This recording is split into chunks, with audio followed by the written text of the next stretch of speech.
ओम मुनित्रयं नमस्कृत्य सूक्तिः परिभाव्य च वैयाकरणसिद्धान्तकौमुदीयं विरच्यते। सर्वेभ्यः श्रोतृभ्यः नमः। अस्माभिः गतपाठे यद्यत् पठितं तद् एकवारं स्मरामः। वयं वैयाकरणसिद्धान्तकौमुदी इत्याख्यस्य ग्रन्थस्य तत्र तद्धितेषु शैक्षिकप्रकरणं पठन्तः स्मः। अस्माकं क्रमे प्रकरणस्यास्य तत्र पञ्चमः पाठः सम्पन्नः। अस्मिन् पञ्चमे पाठे वयं सर्वादौ तावत् सूत्रं पठितवन्तः ऐषमो ह्यश्वसोऽन्यतरस्याम् इति। तत्र ऐषमस् इति शब्दात्, ह्यस् इति शब्दात्, श्वस् इति शब्दात् च त्यप प्रत्ययः ट्युल् प्रत्ययश्च पठितः। ट्युट्युलौ प्रत्ययौ च पठितौ क्रमशः।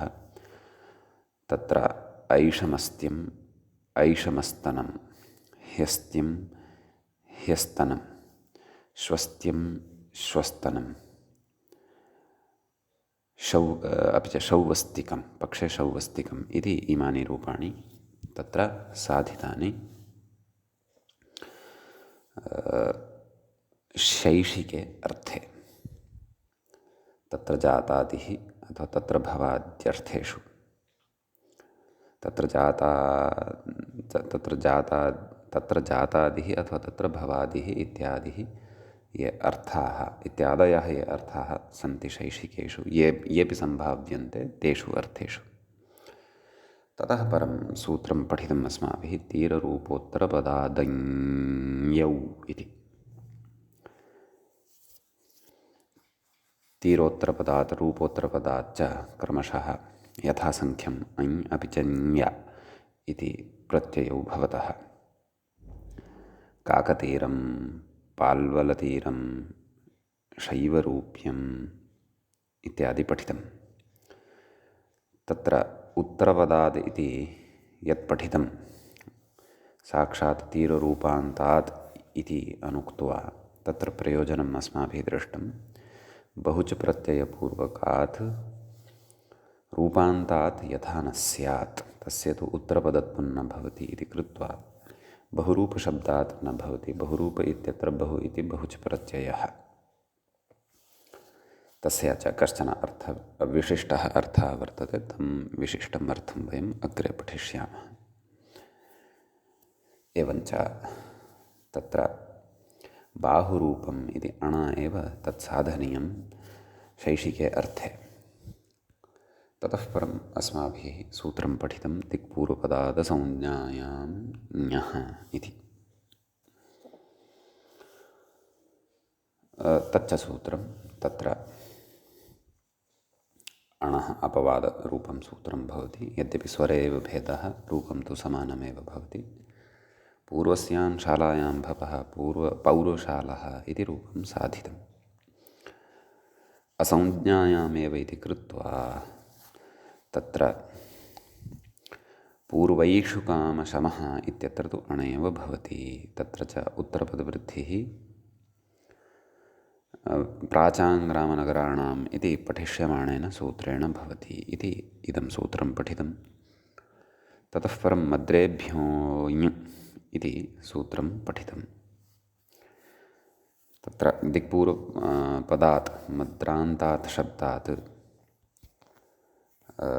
अञ् इति प्रत्ययः भवति शैषिकः, शैषिके अर्थे।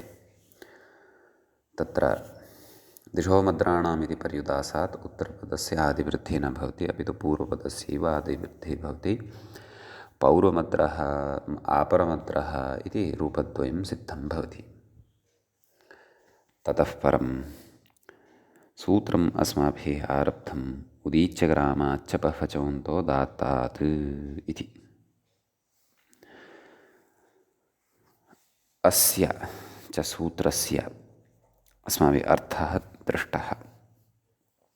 अन्तोदात्तात् बह्वचः उदीच्यग्रामात् नाम उदीच्यग्रामवाचकात् प्रातिपदिकात् शैषिकः ऐ प्रत्ययः भवति इति। मूले तु तत्र शेषपूर्णेन एव सूत्रमुक्तम् ऐ स्यात् इति। अस्य सूत्रस्य अर्थः केवलः अस्माभिः चर्चितः। अद्य तावत् अस्य उदाहरणानि आदाय अग्रे चर्चा कर्तव्या वर्तते। एवञ्च गतपाठस्य अन्ते व्याख्यायाः पङ्क्तयः अथवा पङ्क्तिः इत्थम् आसीत्। पौर्वमद्र इति पूर्वेषु मद्रेषु भव इति इत्यर्थः। उदीच्यग्रामाच्च एतावत् पर्यन्तं व्याख्यायाम् अपि अस्माभिः पठितम्। ततः च परम् इदानीं तत्र अस्य शैशिकेषु तद्धितप्रकरणस्य षष्ठः पाठः अस्माभिः आरब्धव्यः। षष्ठस्य पाठस्य आरम्भः भवति। भवतु। इदानीं व्याख्याता किं कथयति तत् पश्यामः। शैवपुरम् इति कथयति। उत्तरदेशे शिवपुरन्नाम ग्रामविशेषः इति। एवं खलु। तत्र भवम् इत्यर्थः। एवं खलु। तत्र शिवपुर इति शब्दात् ऐ प्रत्ययः। एवं खलु। ऐ स्यात् इति अस्माभिः तत्र शेषपूर्णेन वा अथवा स्वकीयया बुद्ध्या वा सूत्रार्थः यः ज्ञातः तस्य। ततः ऐ विधीयते आदिवृद्धिः अलोपः शैवपुर। ततः परं सुप्रत्ययः अं पूर्वरूपं शैवपुरम् इति सिद्ध्यति। सम्यक्। ततश्च यतः शिवपुरम् इति उत्तरदेशे कश्चन ग्रामविशेषः वर्तते। उक्तं खलु उदीच्यग्रामाच्च। नाम औदीच्यः नाम उदीच्यः सः ग्रामः स्यात्। अर्थात् उत्तरदेशे स्थितः कश्चन ग्रामः स्यात् इति। तत्र मूले तु शैवपुरमिति एकम् उदाहरणं प्रदाय विषयः उपसंहृतः। परन्तु व्याख्याता तत्र प्रत्युदाहरणानि कथयन् अस्ति। कथयति बह्वचः किं ध्वञ्जी ङीषन्तो नाम उत्तरदेशे ग्रामविशेषः।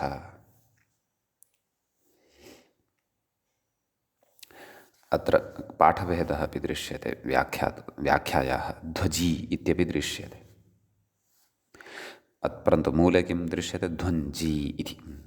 नाम उत्तरदेशे कश्चन ग्रामविशेषः तस्य नाम इदं ध्वञ्जी। अयं शब्दः बह्वचकः नास्ति। अयं तु तत्र द्व्यचकः एव अस्ति। सूत्रे किमुक्तं बह्वचः इति उक्तं। परन्तु अयं तु द्व्यच एव अत्र तु द्वौ एव अचौ स्तः। वकारात् परतः एकः अच्, जकाराच्च परतः अपरः अच् ईकारः। एवं किल। तत्र भवः ध्वाञ्चः इति। नाम ऐ न भवति, अणेव भवति इत्यर्थः। स्वरे भेदः तत्र भवति। ञित् अस्ति, अतः ञित् स्वरः तत्र प्रवर्तते।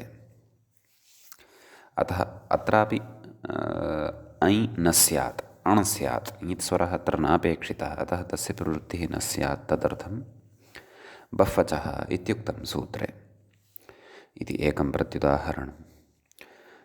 अग्रे कथयति अन्तोदात्तात् किम् इति कथयति।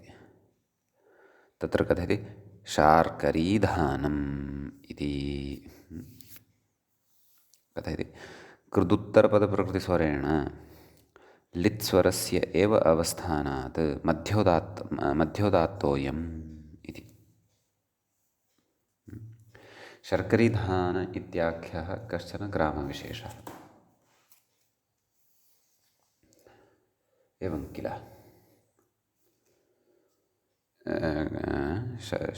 शर्करीधान, क्वचित् शकरीधान इत्यपि श्रूयते, परन्तु शकरीधान इति कश्चन ग्रामविशेषः शर्करीधान इति। तस्य मध्योदात्तत्वं वर्तते, अन्तोदात्तत्वं न वर्तते। मध्योदात्तत्वं कुतः तदपि कथयति। किं कृदुत्तरपदप्रकृतिस्वरेण नाम प्रकृते तत्र शर्करीधान इति धान इति कृदन्तं वर्तते। अतः कृदुत्तरपदप्रकृतिस्वरेण लित्स्वरस्य एव अवस्थानात् नाम लित्स्वरः एव प्रकृते प्रवर्तते इति कृत्वा मध्योदात्तोऽयं नाम मध्योदात्तत्वम् अस्य शब्दस्य वर्तते। कस्य?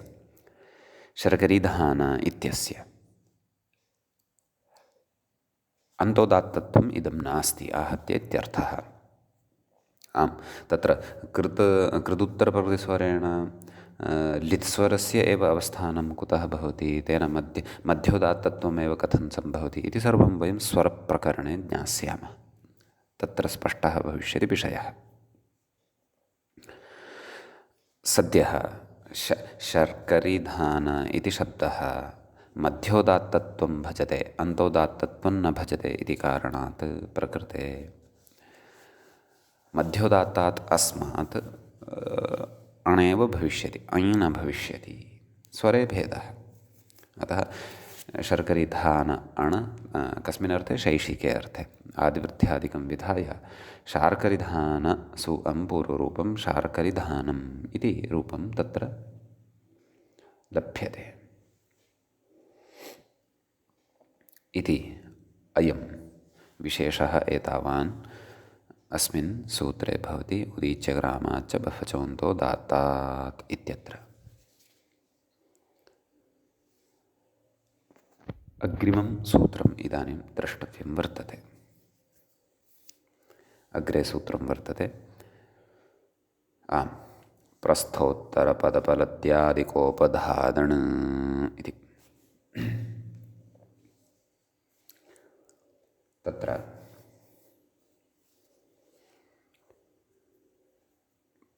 पदपरिचयं प्राप्नुमः।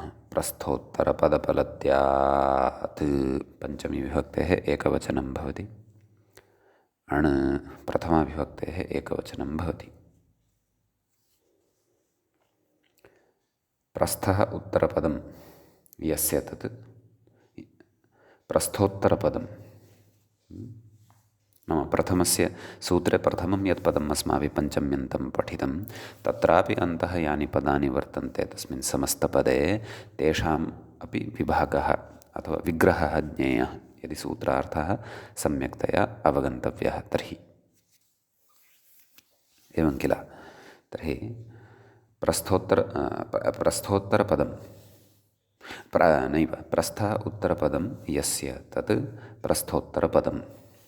अग्रे किम् अस्ति तस्मिन् समस्तपदे? पलद्यादि इति उक्तं। तर्हि तस्य विग्रहः कथं? पलदी आदिः येषां ते पलद्यादयः इति। नाम पलदी इति कश्चन शब्दः, सः येषां शब्दानाम् आदौ वर्तते ते शब्दाः पलद्यादयः वर्तन्ते। तृतीयं पदम् अस्मिन् समस्तपदे किं श्रूयते? कोपधात्। तर्हि तस्य विग्रहः कथं कर्तव्यः? ककारः उपधा यस्य सः कोपधः इति। एवं खलु। यस्य ककारः उपधः भवति सः ककारः उपधः सः कोपधः अथवा कः उपधः यस्य, कः उपधः यस्य सः कोपधः इति वयं जानीमः। सूत्रान्ताच्च कोपधः इत्यत्रापि पठितम्। ततः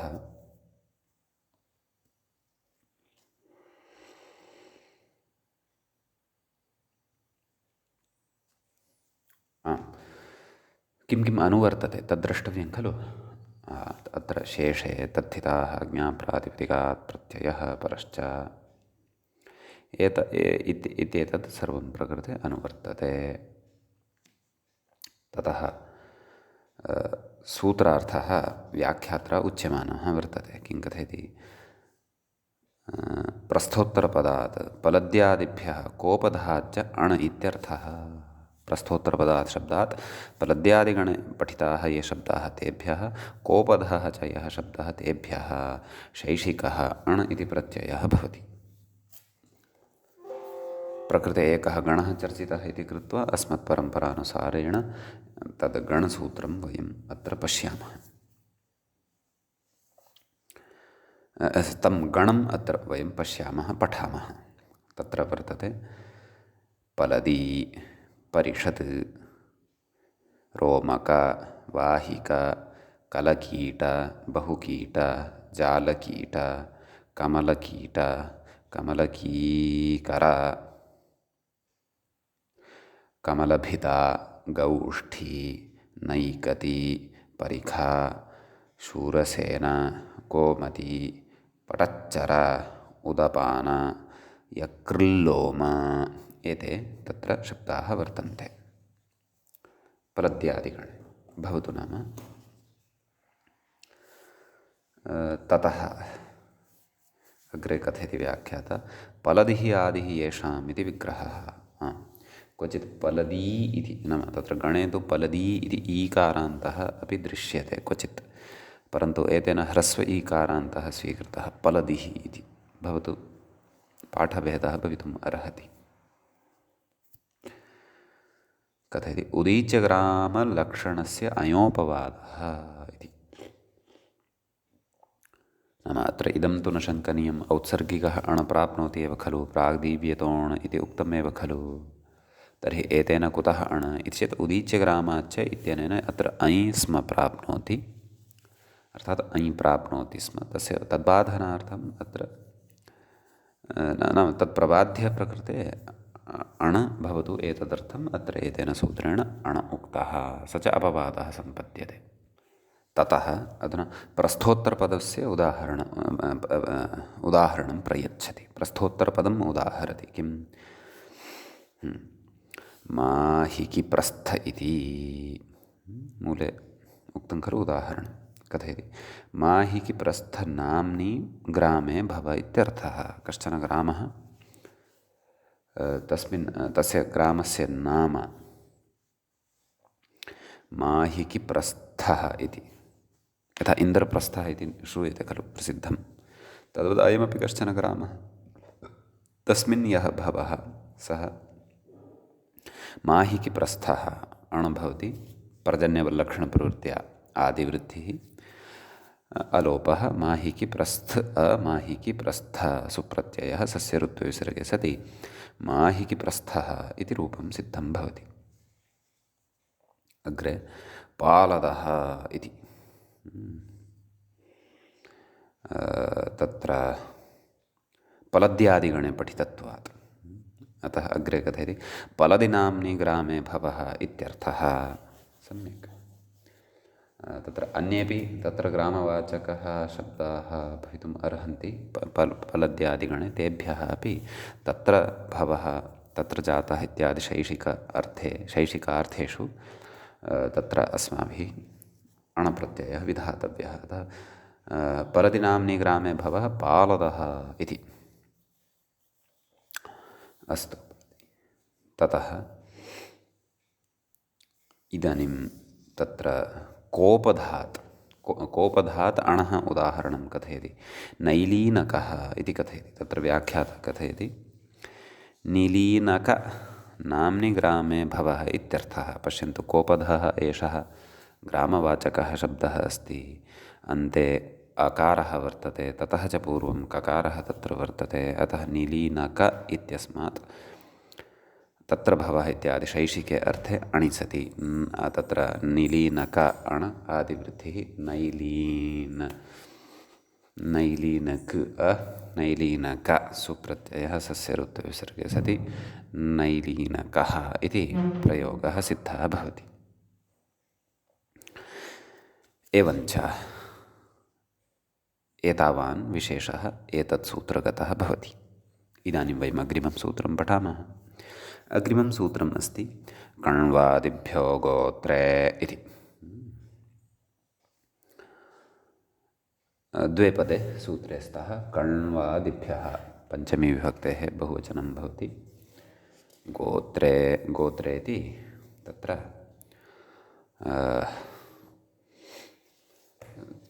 सप्तमी विभक्तेः एकवचनं भवति। एवं किल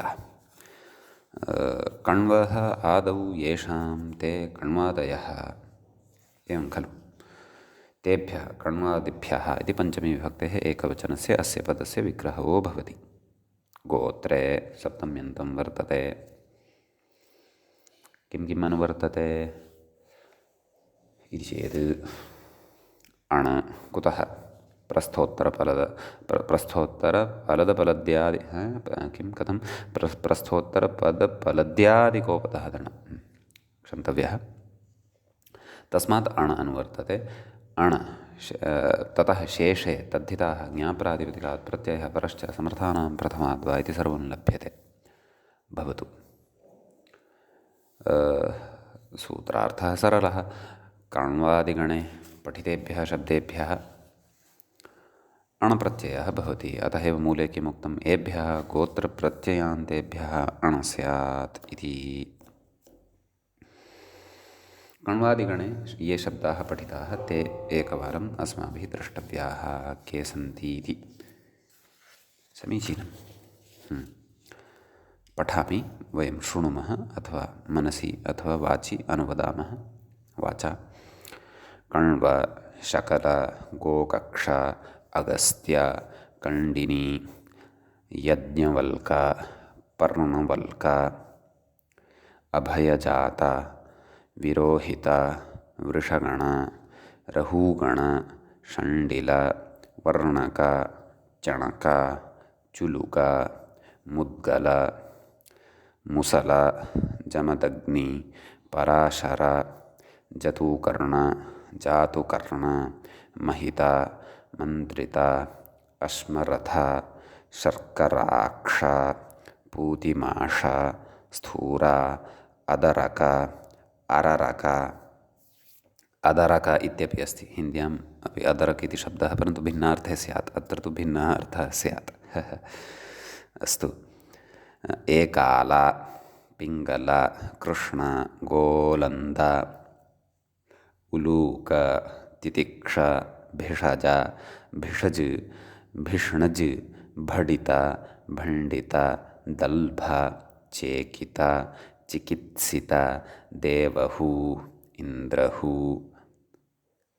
एकलु पिप्पलु पिप्पलु पिप्पलु शब्दः मया कुतः विशेषेण दृश्यते इति चेत् मम ग्रामस्य समीपे एकः ग्रामः अस्ति तस्य नाम पिप्पळु इति अस्ति।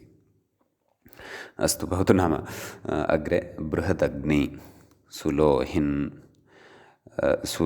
सुलाभिन् उक्थ कुटीगु इति एते शब्दाः कण्वादिगणे पठिताः वर्तन्ते। भवतु किं कथयति व्याख्याता तत् पश्यामः।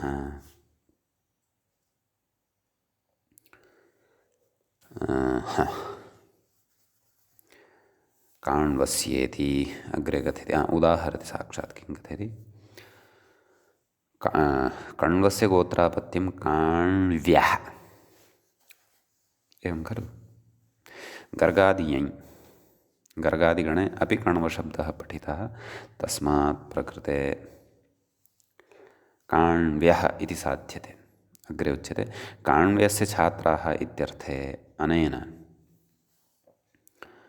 छापवादः अण् इति एवं खलु वा न वा। काण्व्यस्य छात्राः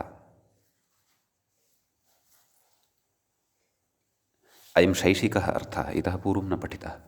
कः काण्व्यस्य छात्राः इति अयम् अर्थः।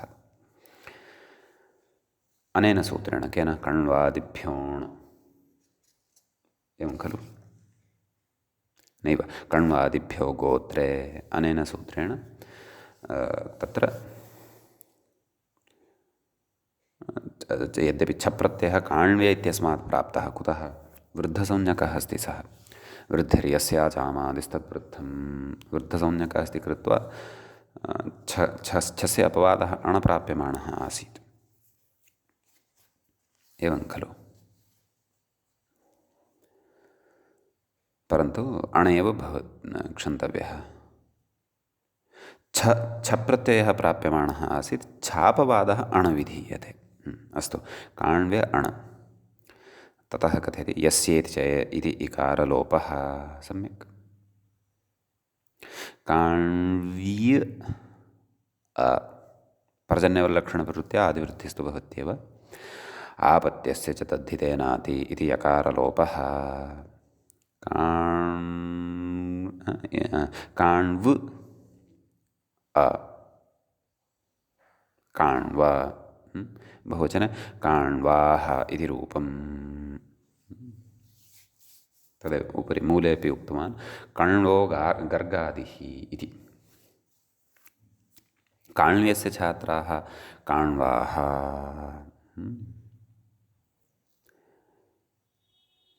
एवं किल तर्हि भवन्तः चिन्तयेयुः तत्र गणे तु कण्व इत्येव खलु शब्दः पठितः वा न वा तस्मात् साक्षात् अण कुतः न एतेन सूत्रेण इति चेत् तथा न गोत्रे इत्यपि उक्तं खलु अतः आदौ कण्वस्य गोत्रापत्यम् इति साधनीयं काण्व्य इति शब्दः साधनीयः ततः तस्य छात्राः इत्यस्मिन् अर्थे प्रकृते अणप्रत्ययः एतेन कर्तव्यः इति साक्षात् कण्व इत्यस्मात् अण जातः समाप्तं तथा न यथा गोत्रे इत्यपि उक्तम् अतः आदौ गोत्रान्तप्रत्ययः गोत्रार्थम् आनेतुं गोत्रान्तप्रत्ययः अपि तत्र आनयः अतः काण्वः इति रूपं काण्वाः इति रूपं साधनीयम् एवं खलु ततः अस्तु एतत् सूत्रगतः विशेषः सम्पन्नः इदानीम् अग्रिमं सूत्रं पश्यामः अग्रिमं सूत्रं किमस्ति इयश्च इति तत्रोच्यते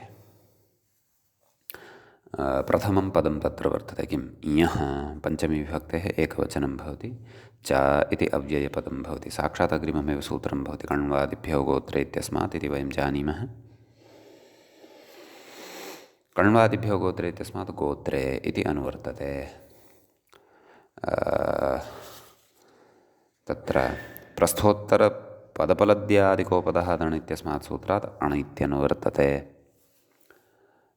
ततः शेषे तद्धिताः ज्ञाप्रातिपदिकात् प्रत्ययः परश्च समर्थानां प्रथमात् वा एतत् सर्वमपि लभ्यते अस्तु ततः सूत्रार्थः द्रष्टव्यः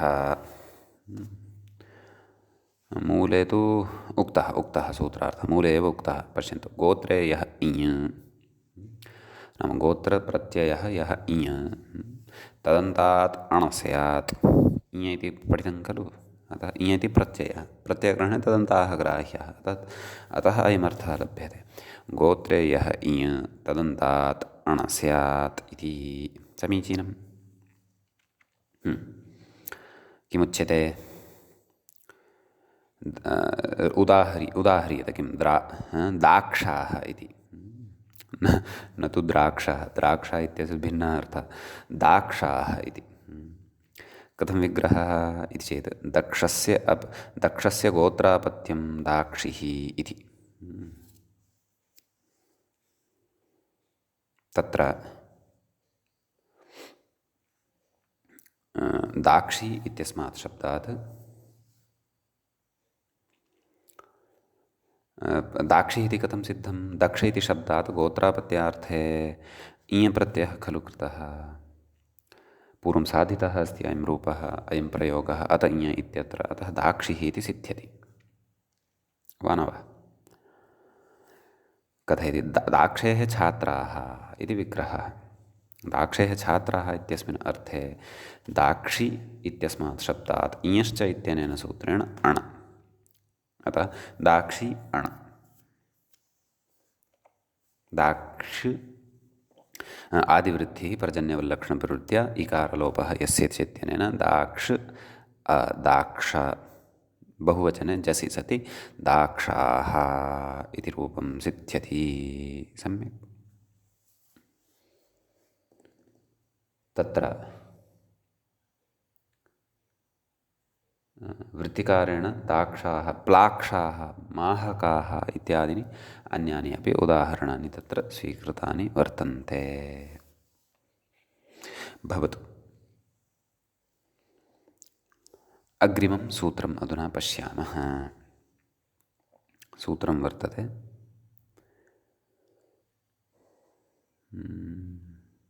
नैव अस्मिन् इतोपि कश्चन विशेषः अस्ति। सद्यः एतत् सूत्रगतः विशेषः सम्पन्नतां न गतः। अस्तु, प्रत्युदाहरणानि चर्च्यन्ते। किं कथयति? गोत्रे किं नाम गोत्रे इत्युक्तं तत्र गोत्रे इत्यस्य अनुवर्तनम् अस्माभिः अत्र कृतं। तद् यदि न क्रियते तर्हि किम् इति पृच्छ्यते। कथयति? सौतङ्गमादेः इदं सौतङ्गमीयम् इति। तत्र कथयति व्याख्याता सौतङ्गमेः इदम् इति। सुतङ्गमस्य निवासः सौतङ्गमिः इति कथयति। सुतङ्गमादिभ्य ईङ् इति पठितं खलु पूर्वं। सुतङ्गमादिः तत्र उञ्छणकठजलसेनढञ् इत्यादि सूत्रे अयं गणः पठितः। अतः तत्र शब्दाः अपि अस्माभिः विस्तरेण पठिताः। तद्गणे पठितेभ्यः शब्देभ्यः इञ इति प्रत्ययः भवति। सम्यक्। कथयति? सौतङ्गमेः इदम् इत्यर्थे वृद्धाच्छः नाम छ प्रत्ययः भवति। कुतः? कथयति न त्वण अण तु न भवति। कुतः? इञो गोत्रार्थकत्वाभावात् इति। नाम अत्रापि इञ प्रत्ययः अस्ति, परन्तु गोत्रप्रत्ययान्तता नास्ति। नाम गोत्रार्थे अयम् इञ प्रत्ययः न विहितः, यथा दाक्षिः इत्यत्र तद्वदत्र न विहितः। एवं खलु।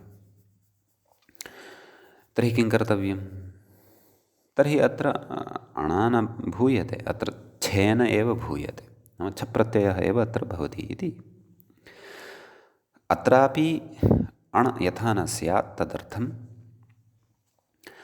सूत्रे गोत्रे इति ग्रहणं कर्तव्यं। कस्मिन् सूत्रे? नाम इयश्च इत्यस्मिन् सूत्रे गोत्रे इत्यस्य पदस्य अनुवर्तनं न विधेयम् इति।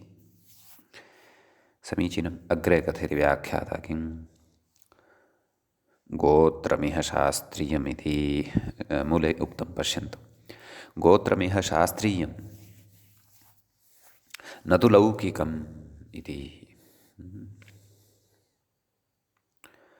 नाम शास्त्रीयमेव गोत्रमत्र गृह्यते। अग्रे कथयति व्याख्यातारं पश्यन्तु। अपत्याधिकारात् अन्यत्र यद्यपि लौकिकमेव गोत्रम् इति सिद्धान्तः पूर्वम् उक्तः वर्तते, तथापि इह नाम प्रकृते वयं यत्र वयं स्मः इयश्च इत्यत्र सः विषयः अपत्याधिकारात् बहिर्भूतः, अथवा एको तत्र कण्वादिभ्यो गोत्रे इत्यपि अपत्याधिकारात् बहिर्भूतः सः अयं विषयः। एवं खलु। अतः तत्र तस्मात् बहिर्भूतः इति कृत्वा प्रकृते अपि लौकिकमेव गोत्रं खलु ग्राह्यं। तथापि किमुच्यते? गोत्रमिह शास्त्रीयम्, अर्थात् अपत्यं पौत्रप्रभृतिगोत्रं तदेव अत्र गोत्रं ग्राह्यं। कथं तथा? तदेव कथयति व्याख्यातारं पश्यन्तु। अपत्याधिकारादन्यत्र यद्यपि लौकिकमेव गोत्रमिति सिद्धान्तः, तथापि इह सूत्रद्वयेपि शास्त्रीयमेव गोत्रं गृह्यते। योनिलुक् इति सूत्रभाष्ये तथोक्तत्वात् इति भावः। योनिलुक् इत्यत्र तथा उक्तं वर्तते। नाम प्रतिपादितस्य सिद्धान्तस्य अपवादः एषः। तत्र प्रमाणभूतः भाष्यकारः भवति। अतः भाष्यं भाष्यानुसारेण अस्माभिः अत्र शास्त्रीयमेव गोत्रं ग्राह्यं भवति, अपत्यं पौत्रप्रभृतिगोत्रम् इति। समीचीनम्। अग्रे तर्हि तेन किम् उच्यते? पाणिनीयमिति मूले कथयति। तेन इह न पाणिनीयं कथयति। पाणिनः गोत्रापत्यं पाणिनः, तस्यापत्यं युवा पाणिनिः, तस्य इदं पाणिनीयम् इति कथयति। वृद्धाच्छः अणतु न, एवं किल। अणप्रत्ययस्तु न, कुतः?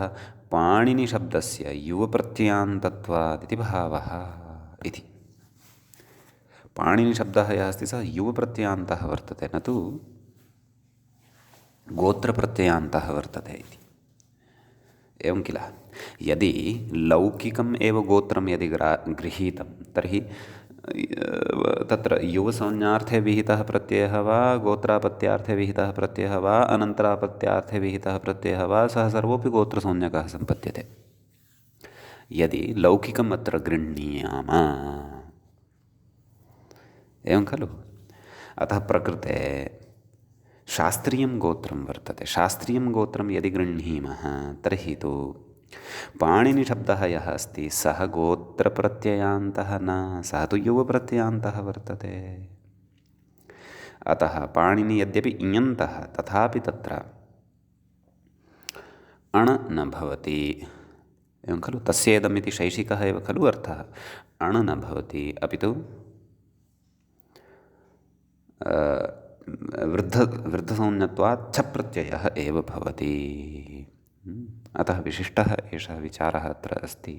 अतः कारणादेव अत्र एतादृशम् अनिष्टं न सिद्ध्यति। अन्यथा पुनः अत्र पाणिनिशब्दात् अणिसति पाणिनः इत्येव सिद्ध्यति स्म। पाणिनीयम् इति तु न लभ्यते स्म। अतः तन्मा भूत् इति कृत्वा इयश्च तत्र कण्वादिभ्यो गोत्रे इयश्च इति सूत्रद्वये गोत्रे इति यत् अस्ति तद् शास्त्रीयमेव गृह्यते, न तु लौकिकम् इति। यतः लौकिके तु सर्वस्यापि गोत्रत्वं भवति एव। प्रवराध्यायपठितत्वात् गोत्रविषये यः अस्माभिः पूर्वं पठितं, लौकिकगोत्रविषये यत् पठितं, तत्र तु अनन्तरापत्यादारभ्य सर्वविधमपि अपत्यं गोत्रम् इति व्यवह्रियते। परन्तु प्रकृते भाष्यप्रामाण्यं पुरस्कृत्य वयं कथयामः यत् अत्र शास्त्रीयमेव वर्तते, लौकिकं नास्ति। शास्त्रीयं गृह्णीमश्चेत् पाणिनिः इत्यस्य गोत्रप्रत्ययान्तता नास्ति, युवप्रत्ययान्तता वर्तते। अत एव तस्मात् इयन्तात् अणन अपि तु छः एव। समीचीनम्। यतः अस्मै सूत्राय तु गोत्रप्रत्ययान्तता अपेक्षिता, ततः अणं करिष्यति। यतः काण्व्य इत्यस्मात् अण्, तद्वत्। अतः प्रकृते पाणिनीयम् इत्यत्र अण् न प्रवर्तते। अत एव मूले उक्तवान् तेनेह न पाणिनीयम् इति। मन्ये अयं विचारः भवतां स्पष्टः जातः स्यात्। भवतु। ततः वयम् इतः वयं नाम अस्मिन् सूत्रे एतावानेव विशेषः। इतः परम् अग्रिमं सूत्रं तत्र प्रविशामः। अग्रिमं च सूत्रं भवति एवं। न द्व्यचः प्राच्यभरतेषु इति। तत्र सूत्रस्य पदच्छेदः द्रष्टव्यः। न इति अव्ययं पदपरिचयः इत्यर्थः। द्व्यचः इति पञ्चमीविभक्तेः एकवचनं। ततः प्राच्यभरतेषु इति सप्तमीविभक्तेः बहुवचनान्तम्। एवं किल। विग्रहः द्रष्टव्यः। द्वौ अचौ यस्मिन् सः द्व्यच् बहुव्रीहिः वर्तते। प्राच्याश्च भरताश्च प्राच्यभरताः तेषु प्राच्यभरतेषु इति अत्र इतरेतरयोगद्वन्द्वः भवति। प्राच्यशब्दस्य च सिद्धिः अस्माभिः पूर्वं कृता अस्ति। ततः प्रकृते इयश्च इति सूत्रात् इयः इत्यनुवर्तते। कण्वादिभ्यो गोत्रे इत्यस्मात् गोत्रे इत्यनुवर्तते। अण् शेषे तद्धिताः ज्ञाप्रातिपदिकात् प्रत्ययः परश्च समर्थानां प्रथमाद् वा इति सर्वमपि अत्र लभ्यते। समीचीनं। मूले तत्र किम् उक्तं तद् वक्ष्यते। ततः पूर्वं व्याख्यातारं पश्यामः। कथयति प्राच्येषु भरतेषु च गोत्रेषु विद्यमानात् इयन्तात्, एवं खलु। अत्र प्राच्याः अपेक्षिताः, भरताः च अपेक्षिताः, तेषां गोत्रत्वमपेक्षितम्, एवं किल। विद्यमानात् इयन्तात् द्व्यचः, तद् इयन्तं द्व्यच् अपेक्षितम्। अण् न भवति इत्यर्थः। नाम यः अण् प्राप्तः भवति सः न भवति, निषेधः अस्ति अत्र न इति।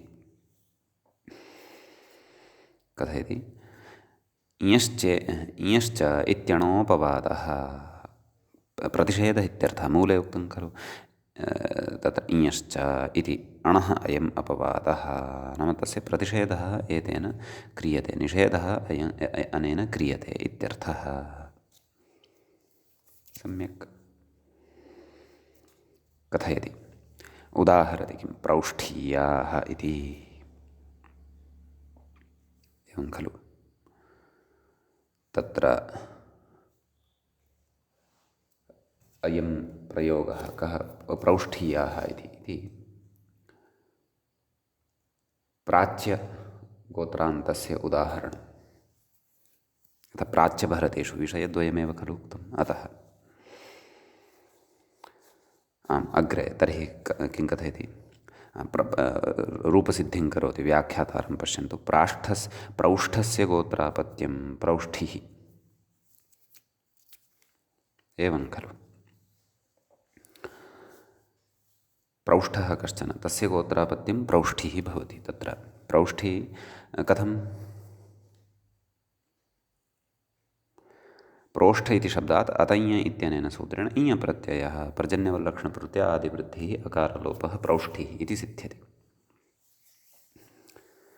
तर्हि प्रौष्ठि इत्यस्य इयन्तत्वं वर्तते, गोत्रत्वमपि अत्र वर्तते। अतः इयश्च इत्यनेन अण् प्राप्तः भवति, परन्तु एतेन प्रतिषिध्यते, एतेन तस्य निषेधः क्रियते।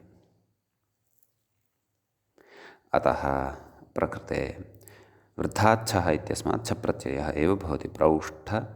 प्रौष्ठी छ ईयादेशः, प्रौष्ठ ईय इलोपः यस्येति च इत्यनेन प्रौष्ठ ईय प्रौष्ठीय सुप्रत्ययः सस्यऋत्वे विसर्गे सति प्रौष्ठीय जसि बहुवचने तु प्रौष्ठीयाः इति रूपं सिद्धं भवति। एवं किल। इदानीम् अग्रे तत्र उदाहरणान्तरं दीयते। काशीयाः इति कथयति। काशस्य गोत्रापत्यं काशिः, काशः कश्चन, तस्य गोत्रापत्यं काशिः, तस्य छात्राः इत्यर्थः। तर्हि प्रकृतेपि काशी इति इयन्ततां भजते। काशशब्दात् इयप्रत्ययः कृतः, तदा काशिः इति सिद्धः खलु। अतः काशशब्दात् इयप्रत्ययः प्रकृते विहितः, तस्य इयः नाम तस्मात् इयन्तात् इयश्च इत्यनेन अण् इयश्च इत्यनेन अण् प्राप्तः, परन्तु सः तस्य निषेधो भवति। अतः छ प्रत्ययः एव भवति। अणो निषेधे वृद्धात् छः इति कथयति। अतः काशी छ, काशी काशी इय, काश इय काशीय, जसि काशीयाः इति रूपं तत्र भवति सिद्धम्। समीचीनम्। आम्, ततः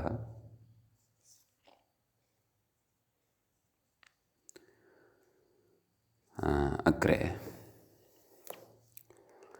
मूले कश्चन विचारः उच्यते। भरतानां प्राच्यत्वेपि पृथुकुपादानम् अन्यत्र प्राच्यग्रहणे भरतानाम् अग्रहणस्य लिङ्गम् पश्यन्तु, प्रौष्ठीयाः इति प्रयोगः खलु साधितः।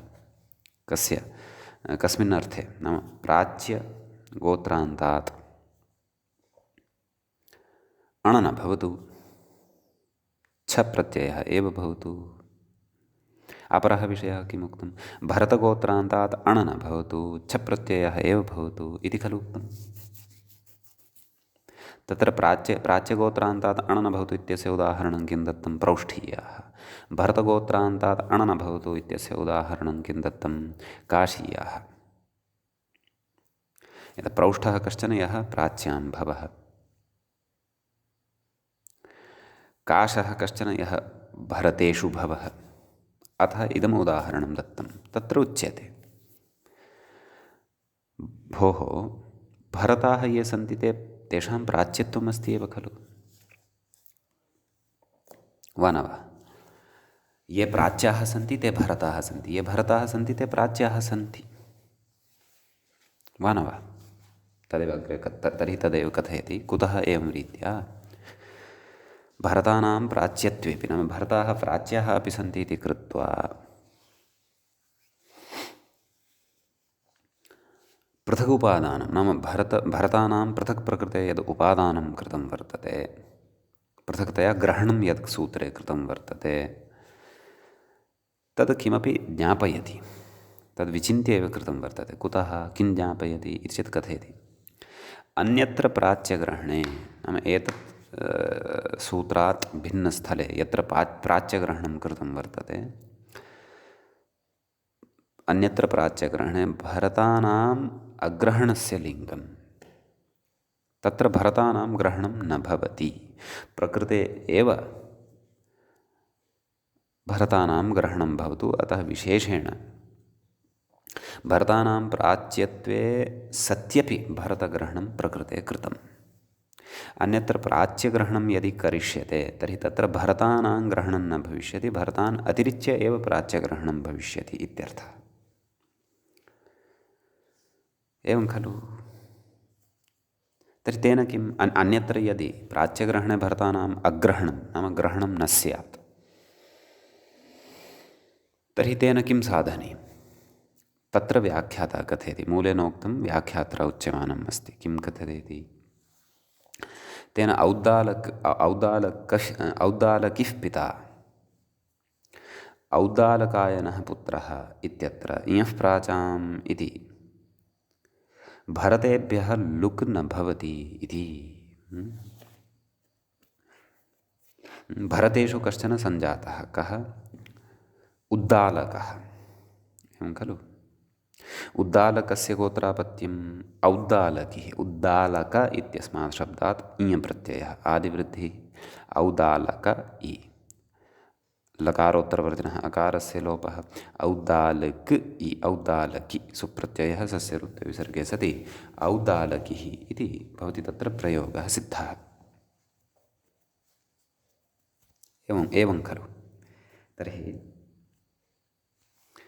औद्दालकी शब्दात् सुप्रत्यये सति औद्दालकिः इति सिद्ध्यति, सः पिता, नाम उद्दालकस्य पौत्रः गोत्रापत्यभूतः, परन्तु सः कस्यचित् पिता अपि भवितुम् अर्हति खलु, सः पिता। अग्रे कथयति औद्दालकायनः पुत्रः इति, एवं खलु?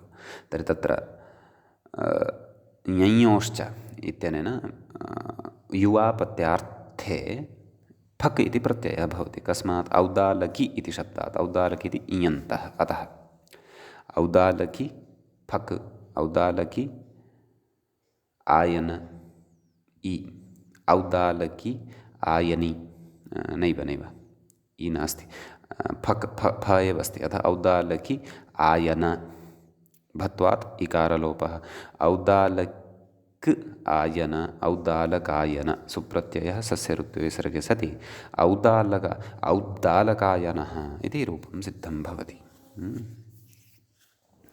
औद्दालकायनः पुत्रः इत्यत्र अग्रे कथयति इयः प्राचाम् इति भरतेभ्यः लुङ् न भवति इति। तर्हि तत्र प्राचाम् इति ग्रहणं कृतं पश्यन्तु। इयः प्राचां प्रकृतेपि इयः नाम इयन्तात् औद्दालकी इत्यस्मात् शब्दात् फकः लुक् प्राप्तः सम्यक्, परन्तु प्रकृते न भवति। कुतः? इयः प्राच्यभरतेषु इत्यत्र प्राच्यत्वेन एव सिद्धे सति भरतग्रहणसामर्थ्यात्। एवं खलु? अतः तत्र भरतानां प्राच्यत्वेपि पृथगुपादानम् अन्यत्र प्राच्यग्रहणे भरतानाम् अग्रहणम्। अतः प्रकृते इयः प्राचाम् इत्यस्मिन् सूत्रे प्राच्यग्रहणं कृतं खलु, प्राचाम् इति उक्तं खलु। तत्र यद्यपि भरताः अन्तर्भवन्ति सत्यं, प्राच्येषु भरताः सन्ति इति सत्यं, परन्तु तथापि तेषु भरतानां ग्रहणं न भवति। अत एव उद्दालकी इत्यस्मात् विहितस्य इयः लुक् क्षन्तव्यः फकः लुक् न भवति इयः प्राचाम् इत्यनेन भरतानां सत्सु प्राच्येष्वपि इति कश्चन विशिष्टः सिद्धान्तः अत्र प्रतिपादितः वर्तते। अतः व्याख्यात्रा तत्र उदाहरणमुखेन स्पष्टीकरणं कृतम्। यद्यपि इदं भाष्यादिषु अथवा उद्ग्रन्थेषु निश्चयेन चर्चितं स्यादेव, तथापि व्याख्यात्रा अस्माकं सरलबोधाय अत्रैव अयं विषयः स्पष्टीकृत इति नितान्तम् उपकृताः वयं। धन्यवादाः व्याख्यात्रे, व्याख्यातृमहोदयाय वा अस्तु इति एतावान् विषयः एतत् सूत्रगतः भवति। इदानीं वयं तत्र अग्रिमं सूत्रं पठिष्यामः। अग्रिमं सूत्रं भवति एवं। श्रुतपूर्वम् अस्माकं सूत्रं तदधुना पठ्यते। प्रथमः अध्यायः प्रवेष्टव्यः। वृद्धिर्यस्याचामादिस्तद्वृद्धम् इति। एवं खलु? प्रथमाध्यायो भवति, प्रथमः पादः भवति, त्रिसप्ततं सूत्रं भवति अथवा त्रिसप्ततमं सूत्रं भवति। एवं खलु? तत्र उच्यते वृद्धिः नाम पदपरिचयं प्राप्नुमः। वृद्धिः प्रथमाविभक्तस्य एकवचनं भवति। यस्य यस्यति यद् इति शब्दस्य षष्ठीविभक्तेः एकवचनं भवति। अचाम् अच् इत्यस्य षष्ठीविभक्तेः बहुवचनान्तं भवति। आदिः प्रथमान्तं भवति पुल्लिङ्गे। तद् प्रथमान्तं भवति नपुंसकलिङ्गे। वृद्धम् इत्यपि प्रथमान्तं भवति वृद्ध इति शब्दस्य नपुंसकलिङ्गे इति पदच्छेदः। सूत्रेव सूत्रार्थः सन्निहितः वर्तते, अतः गतसूत्रेभ्यः विशेषः कश्चन अपेक्षितः इति नास्ति। व्याख्यातारम् अनुसरामः। अचाम् इति बहुत्वम् एकत्वोपलक्षणम् इति। वृद्धिर्यस्याचाम् इति अचाम् इति खलु उक्तं।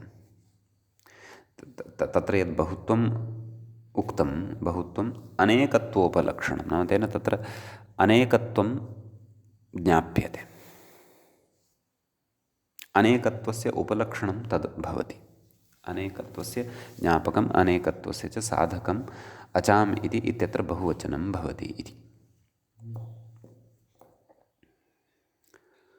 तत्र कथयति तेन शालाशब्दस्यापि वृद्धत्वं सिद्ध्यति। नाम अनेकत्वं यदा अत्र अचाम् इत्यत्र विद्यमानस्य बहुत्वस्य अनेकत्वम् इति अर्थः यदा स्वीक्रियते बहुवचनग्रहणसामर्थ्यात्, तदा शालाशब्दस्यापि यत्र बहवः अचः न सन्ति, परन्तु अनेकः अच् अस्ति, न एकः अनेकः। शालाशब्दे बहवः अचः स्युः इति न वदामः, इति न सन्ति अपि इति अङ्गीकुर्मः, परन्तु अनेकः अच् तु वर्तते तत्र। न एकः अनेकः। कः सः अनेकः? एकः आ, अपरः च आ। शकारात् परतः यः आ सः, लकाराच्च परतः यः आ सः। अच् द्वयम् अत्र वर्तते, अतः शालाशब्दस्यापि वृद्धत्वं सिद्ध्यति। अतः प्रकृते अचाम् इत्यत्र अनेकत्वं ग्राह्यं। नाम यत्र अनेकः अच् भवति तत्र यः आदिः सः वृद्धिसंज्ञकः यदि, तर्हि तस्य शब्दस्य तस्य तत्र अनेकाच्कस्य शब्दस्य तादृशस्य वृद्धसंज्ञा भवति इति वक्ष्यते। अग्रे कथयति, व्यपदेशिवद्भावेन ज्ञाशब्दस्यापि वृद्धत्वम् इति कथयति।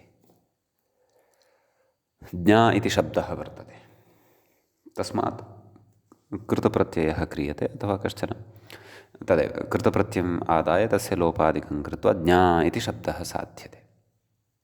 यद्यपि ज्ञा इति धातुः शब्दोऽपि साध्यते, एवं किल। तथा चेत् तस्यापि वृद्धसंज्ञा अपेक्षिता। तर्हि कथं? तत्र तु एकः एव श्रूयते, आ इति एकः एव अच् श्रूयते, अनेकः न श्रूयते। तर्हि तत्र उच्यते व्यपदेशिवद्भावेन, व्यपदेशिवदेकस्मिन् इत्युच्यते। अर्थात् एकस्मिन्नेव अत्र आद्यन्तत्वभावः आरोप्यते इति, आद्यन्तवदेकस्मिन् इति।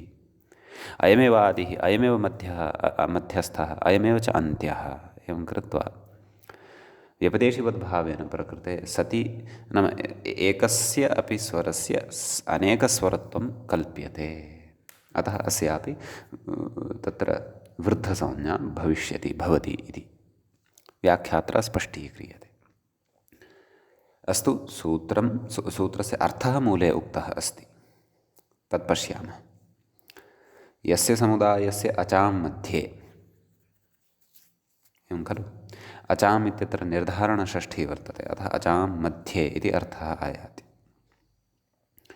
यस्य समुदायस्य नाम यस्य नाम तत्र अचां यत्र कश्चन समुदायः भवति कस्मिंश्चित् शब्दे, व्यञ्जनानामपि भवति अचामपि भवति, केवलानाम् अचाम् एव समुदायः कस्मिंश्चित् शब्दे भवितुं नार्हति। अतः तत्र उच्यते यस्य समुदायस्य अचां मध्ये आदिः वृद्धिः, नाम आदिः अच् वृद्धिसंज्ञकः भवति। वृद्धिरादैच् इति जानीमः, आ ऐ औ एतेषां वृद्धिः इति संज्ञा। तर्हि आदिः वृद्धिः तद्वृद्धसंज्ञं स्यात्, तस्य वृद्धसंज्ञा भवति इत्यर्थः। एवं खलु। यथा पाठशाला, प्रकृते बहवः अचः सन्ति, वयं जानीमः पाठशाला इति शब्दे। तर्हि अत्र बहवः अचः सन्ति, तेषु अच् वर्णेषु प्रथमः यः अच् वर्तते, आदिः अच्, सः वृद्धिसंज्ञकः वर्तते।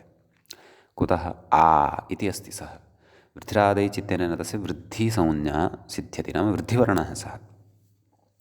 अत एव एतादृशस्य शब्दस्य वृद्धसंज्ञा वृद्धिर्यस्य अचामादिस्तद्वृद्धम् इत्यनेन सूत्रेण सिद्धा भवति इति। सम्यक्। सद्यः उदाहरणं तु न दत्तम्, अग्रे दास्यन्ते, उदाहरणानि अपि उपस्थापयिष्यन्ते।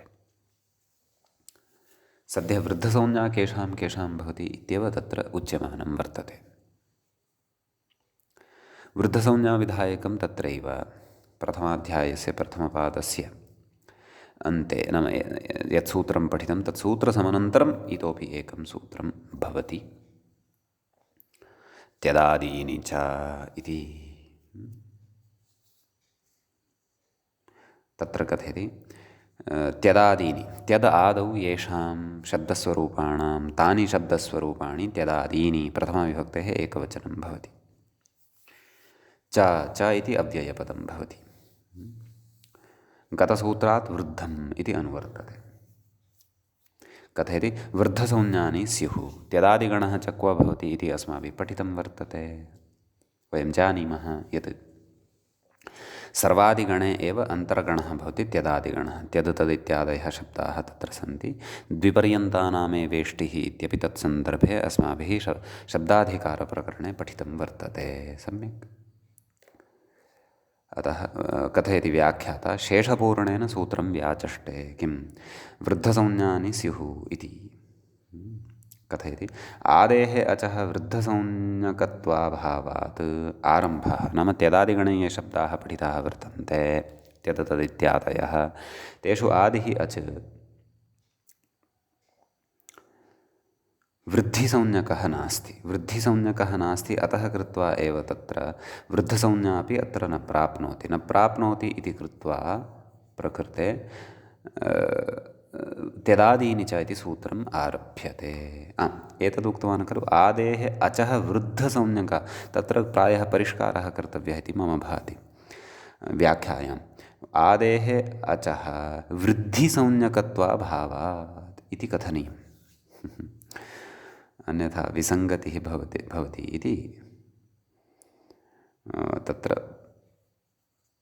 भाति। अतः तत्र वृद्धि इति कुर्वन्तु। यदि भवतां पुस्तके सम्यक् अस्ति तर्हि चिन्ता नास्ति, समीचीनम्।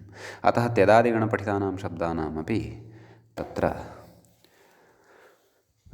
वृद्धसंज्ञा भवति इति अस्माभिः ज्ञातं। किमर्थं वृद्धसंज्ञा अत्र मध्ये आगत्य ज्ञाप्यमाना अस्ति इति चेत्, वृद्धसंज्ञाम् आदाय अग्रे विशिष्टानि कार्याणि कर्तव्यानि वर्तन्ते। वृद्धाच्छः इत्यादीनि कार्याणि भवतु। अद्यतनपाठे तावत् एतावानेव विशेषः पठ्यते। अत्रैव मङ्गलं कुर्मः। मुनित्रयं नमस्कृत्य सूक्तिः परिभाव्य च वैयाकरणसिद्धान्तकौमुदीयं विरच्यते। एवञ्च तद्धितेषु शैशिकप्रकरणस्यास्य अस्माकं क्रमे अयं षष्ठः पाठः सम्पन्नतां गतः। नमः सर्वेभ्यः श्रोतृभ्यः।